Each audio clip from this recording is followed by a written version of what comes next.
Good morning साथियों, स्वागत है आपका मनोज एकेडमी में।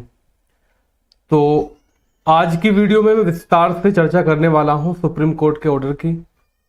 बीटीसी वर्सेस बीएड, बीएड वाले हटेंगे भी और नहीं भी हटेंगे।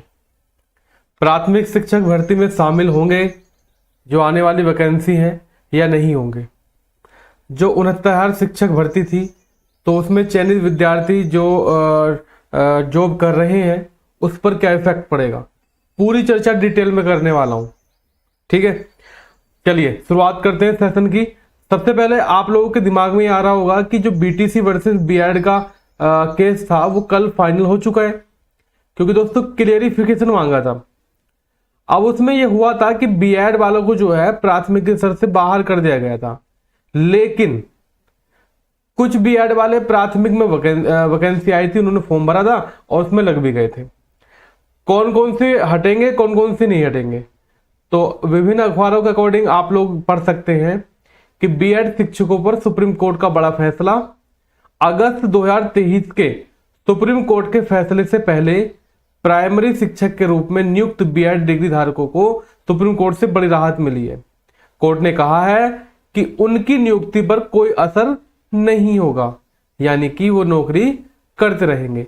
साथ ही सुप्रीम कोर्ट ने यह भी कहा है कि अगर, ध्यान रखिएगा, यह कहा है कि अगर किसी की नियुक्ति अंतरिम है, ठीक है, अगर किसी की नियुक्ति अंतिम थी और इस शर्त पर हुई थी कि उसकी नियुक्ति सुप्रीम कोर्ट के फैसले पर निर्भर करेगी, ध्यान रखिएगा, ये वाली लाइन बहुत बढ़िया है, उसकी नियुक्ति अवैध होगी।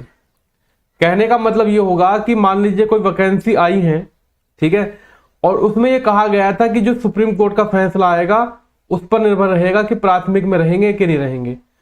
तो अगर उनको बीएड वालों को ले लिया गया है तो वो जो है अवैध शामिल है, मतलब अवैध है, शामिल नहीं किया जाएगा, उनको बाहर कर दिया जाएगा। और डिटेल में मैं आपको बताता हूं, यहां पर देख लीजिएगा, यहां पर लिखा हुआ है कि जिस विज्ञापन में बीएड योग्यता शामिल थी उसमें भर्ती हुई है तो बनी रहेगी नौकरी। जैसे कि आपका 69,000 वाली वैकेंसी थी, ठीक है, यूपी में। एक शर्त यह भी कि किसी अदालत ने उन्हें अयोग्य न माना हो या कोई शर्त न लगाई हो, ठीक है। तो यूपी को तो किसी ने भी अयोग्य नहीं माना।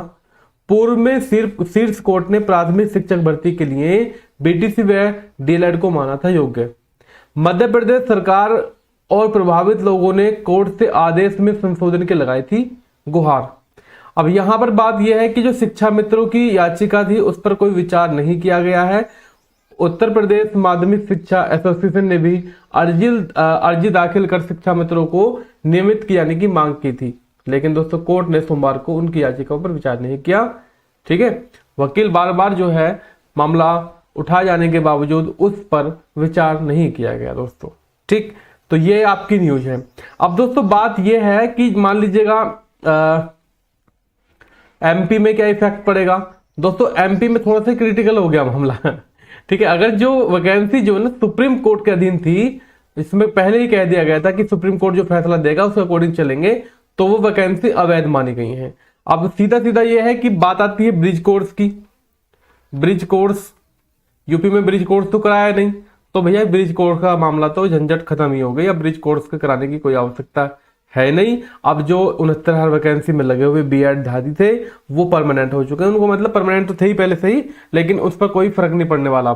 अब बात आती है दोस्तों कि नेक्स्ट वैकेंसी जो आएगी तो क्या उसमें बीएड को शामिल किया जाएगा प्राथमिक स्तर में, तो मेरा आंसर नो, उनको शामिल नहीं किया जाएगा। अब एक मुद्दा ये भी आता है कि सर प्राथमिक शिक्षक भर्ती कब आ सकती है, ये मुद्दा आएगा डीएलएड की तरफ से। तो गाइज अभी तो कोई न्यू शिक्षक भर्ती के कोई चांस लग नहीं रहे हैं। नया आयोग बन चुका है लेकिन वेबसाइट भी नहीं बनी है इनकी, और ये जो है ना काम बिल्कुल ही सुस्ती से कर रहे हैं। क्यों गाइज, अगर योगी जी चाहें, यूपी के मुख्यमंत्री चाहें तो ये काम सही से कर सकते हैं, लेकिन आप लोग जानते हैं कि इनके मनसा अभी है नहीं, ना ही यूपी टेट करा रहे हैं, ना ही आपका ये वैकेंसी दे रहे हैं, ठीक है। तो यही न्यूज है दोस्तों आपकी। बस अब मैं अगर मान लीजिएगा यूपी में वैकेंसी आ भी गई ना, तो कहीं ना कहीं दोस्तों वो भी कोर्ट के भेड़ चढ़ सकती है, ठीक। तो चलिए दोस्तों मिलते हैं नई वीडियो में। जो भी आपके क्वेश्चन रहेंगे उनका रिप्लाई मैं करूंगा और वीडियो आपको मिलती रहेगी। थैंक यू, धन्यवाद, जय हिंद, वंदे मातरम।